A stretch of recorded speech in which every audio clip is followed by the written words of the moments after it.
We're waiting on that transfer, my mom left voicemail.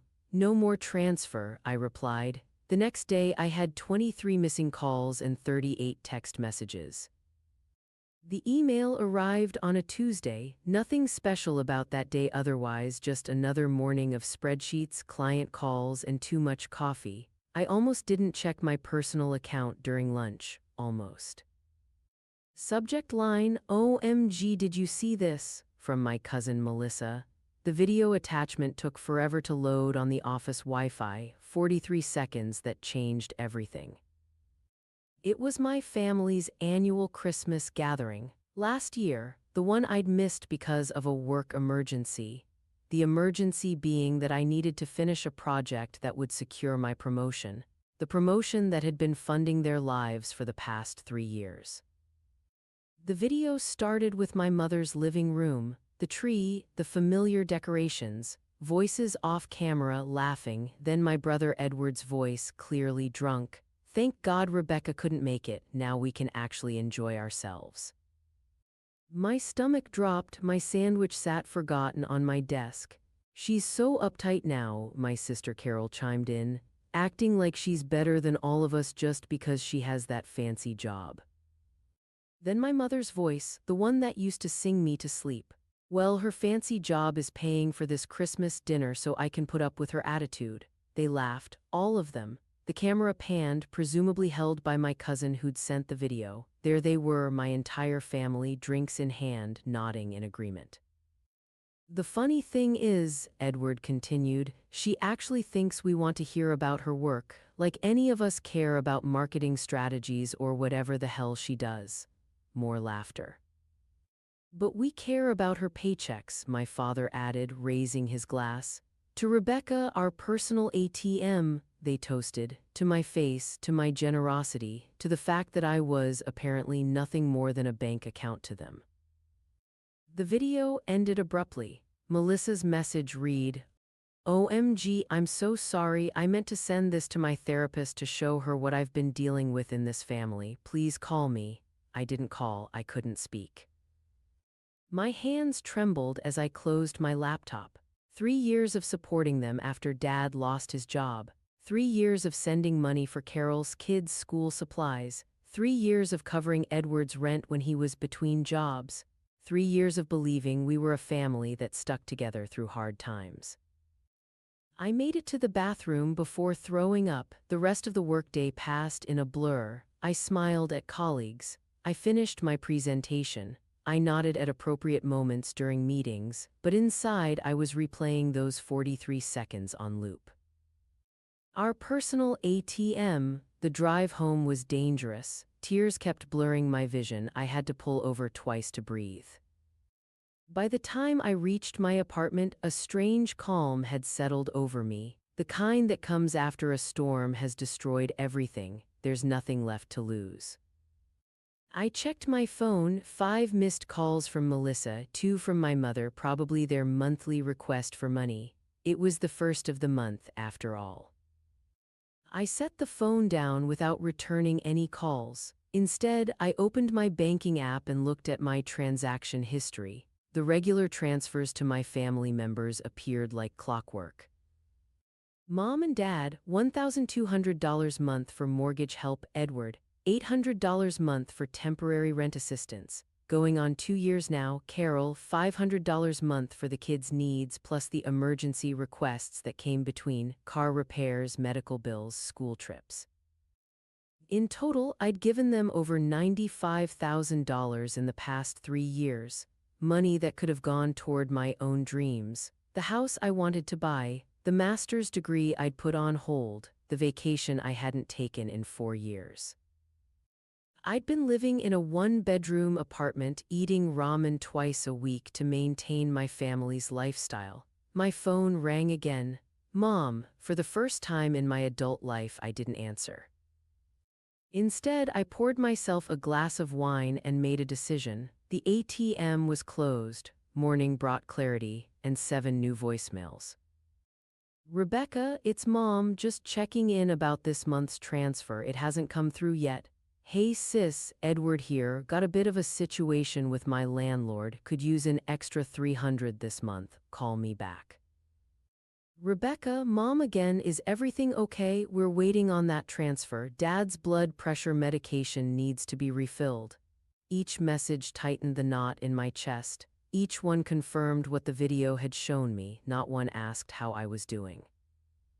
I got ready for work methodically. Shower, clothes, coffee, like a robot performing its programmed functions, but I didn't cry again. Something had hardened inside me overnight. At lunch, I emailed my bank and canceled all recurring transfers to my family members.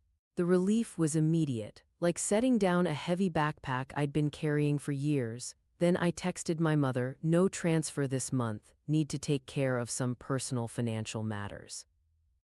Her response came instantly, what, Rebecca, your father needs his medication, this isn't funny. I turned my phone off and finished my workday. That night, the calls escalated. My father joined in, then Carol's, then Edward. By 9 p.m., I had 23 missed calls and 38 text messages. I read them all but responded to none. How could you be so selfish? We're family. Dad could have a stroke without his medication. My landlord is threatening eviction. The guilt was suffocating. I almost caved, almost reached for my banking app to send the money. 3 years of conditioning had trained me well. But then I remembered the video, the laughter, the toast, our personal ATM. I turned my phone off again and slept better than I had in years. A week passed. I changed my phone number, created a new email address, went temporarily dark on social media. I needed space to think, to recalibrate my understanding of family, of love, of my own worth. The following Saturday, someone buzzed my apartment. I peered through the peephole to see Edward standing there looking disheveled. My heart raced, my palms sweated, but I opened the door. What the hell, Rebecca? He pushed past me into the apartment. You changed your number? Mom is losing her mind with worry. I doubted that. I needed some space. Space? He looked incredulous. You can't just cut off your family because you need space. My landlord gave me an eviction notice yesterday. No concern for me, no questions about why I might need space, just the eviction notice, the money problem. I'm sorry to hear that, I said, and I was, despite everything. I didn't want my brother homeless. Sorry doesn't pay my rent, Rebecca. He ran his hands through his hair, exasperated. Look, whatever is going on with you, can you just send the money and then deal with your, whatever this is? That's when I knew for certain I wasn't a sister to him. I was an ATM with inconvenient emotions. I can't do that, Edward. Can't or won't. His face darkened. Because from where I'm standing, you're just being selfish, after everything this family has done for you. A laugh escaped me, hollow. What exactly has this family done for me, Edward? Raised you, support you, been there for you. He listed these like they were extraordinary acts of generosity rather than the baseline of what family should be. And in return, I've given all of you nearly $100,000 over the past 3 years. My voice was steady. Money that wasn't loaned but given, money I worked 60-hour weeks to earn. He had the decency to look uncomfortable, but only briefly. We needed it. You didn't. You don't know what I need, Edward. None of you ever asked. He scoffed. What, are your feelings hurt because we don't fawn over your fancy job? Grow up, Rebecca. That's when I told him about the video, watched his face change as I described exactly what I'd seen. What I'd heard. He tried to backpedal. We were just joking around, you know how family is after a few drinks. No, I don't know, I said, because apparently my understanding of family was completely wrong. I asked him to leave. Surprisingly, he did, but not before telling me I was making a huge mistake, that I'd regret turning my back on family. Maybe he was right, but as I closed the door behind him, I felt something unexpected, relief, like I could finally breathe again. The next day, I received an email from my mother. The subject line, "We need to talk." The message was brief, Rebecca, whatever you think you know, you're misunderstanding. We're your family. We love you. Please call me so we can sort this out.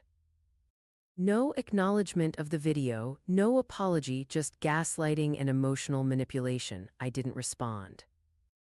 3 days later, a more desperate email arrived. Your father had to borrow money from his brother for his medication. Is that what you wanted, to humiliate us, to make your father beg?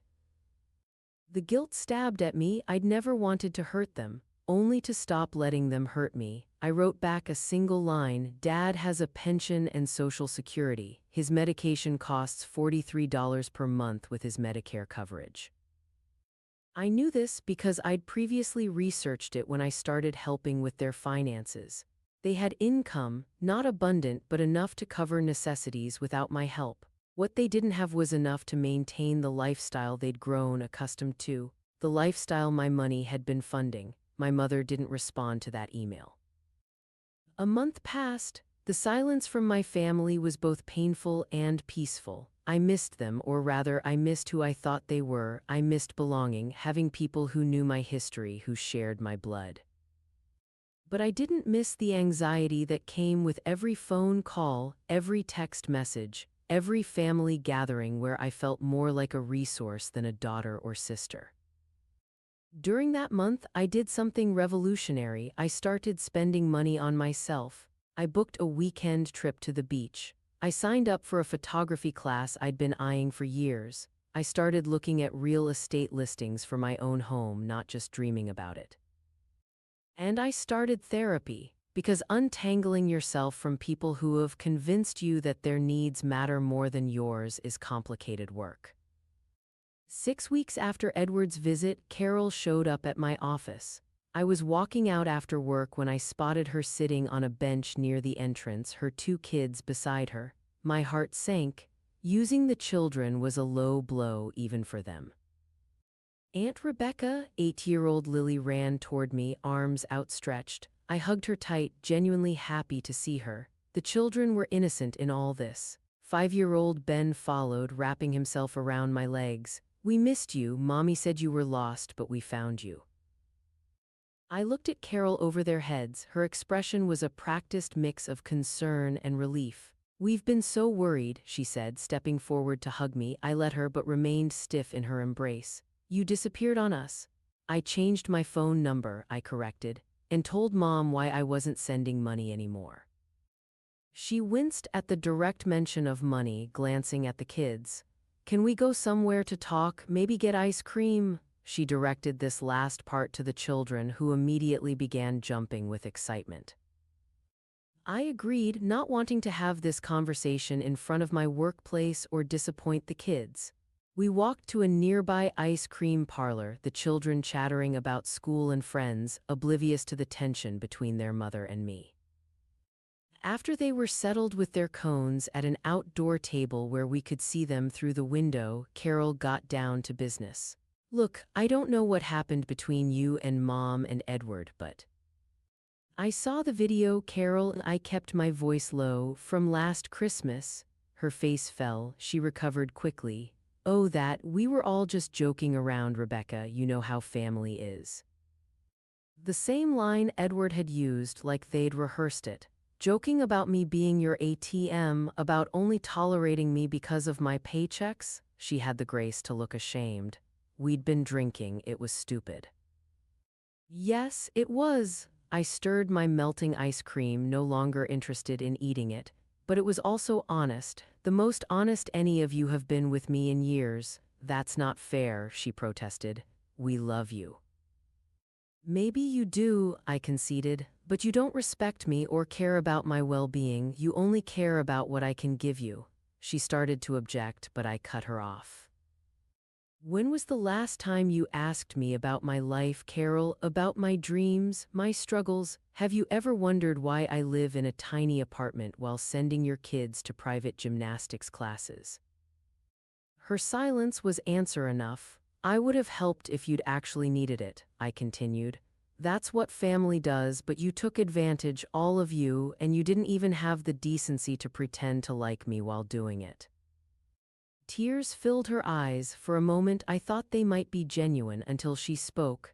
I don't know how we're going to make it without your help, Rebecca. Ben's therapy sessions aren't covered by insurance. Lily needs braces soon. Always about the money, never about our relationship, I sighed, suddenly exhausted. You'll figure it out, Carol, the same way other families do, budgeting, making choices, taking on extra work if necessary.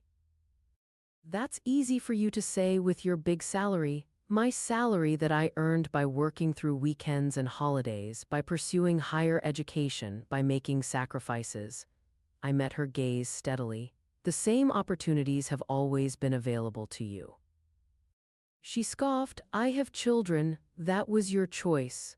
The words came out harsher than I intended. I softened my tone. I'm not saying it's easy. I'm saying it's not my responsibility. We sat in silence for a moment, watching the kids through the window. They were laughing, trying to catch drips from their cones. I do love you, Rebecca, Carol finally said. We all do, in our way. Their way, conditional, transactional, not the way I needed to be loved. I love you too. It was true, despite everything. But I can't keep doing this, it's killing me. She nodded slowly, perhaps understanding for the first time that this wasn't a negotiation. It was a boundary. I treated the kids to another round of ice cream before they left, hugged them tight, promised to send birthday presents. I wasn't cutting them off, they were innocent in all this. As they walked away, Ben looked back and waved, his little face serious. Bye, Aunt Rebecca, don't be lost again, okay? My heart cracked. I wasn't the one who was lost.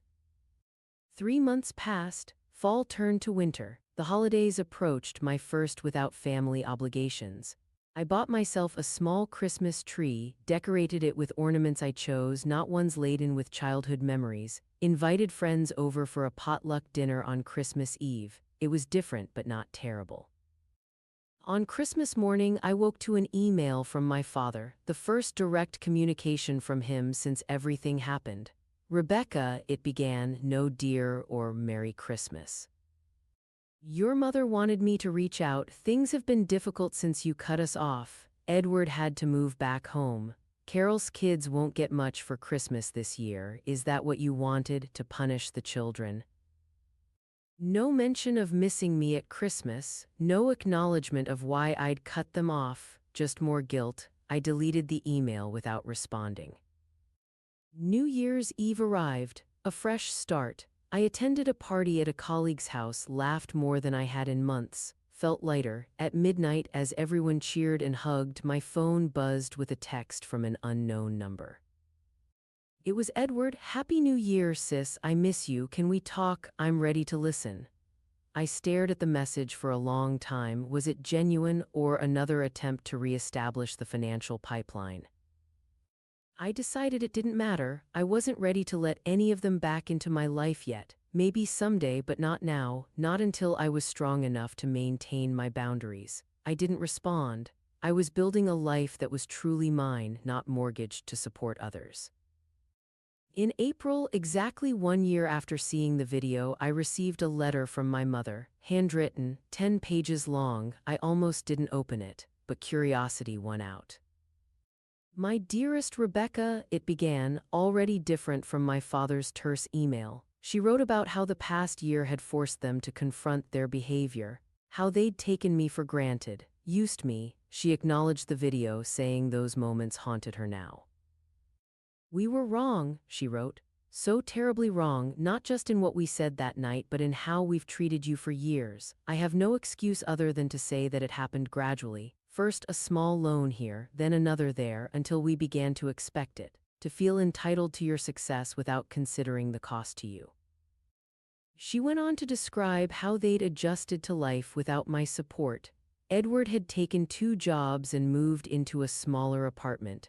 Carol had started an online business selling crafts. They'd downsized their own home. We're managing, she wrote. It's been hard but necessary. We should have been doing this all along instead of depending on you. The letter continued with memories from my childhood. Good ones, times when we'd been a real family before money complicated everything. I'm not writing to ask for anything, she concluded.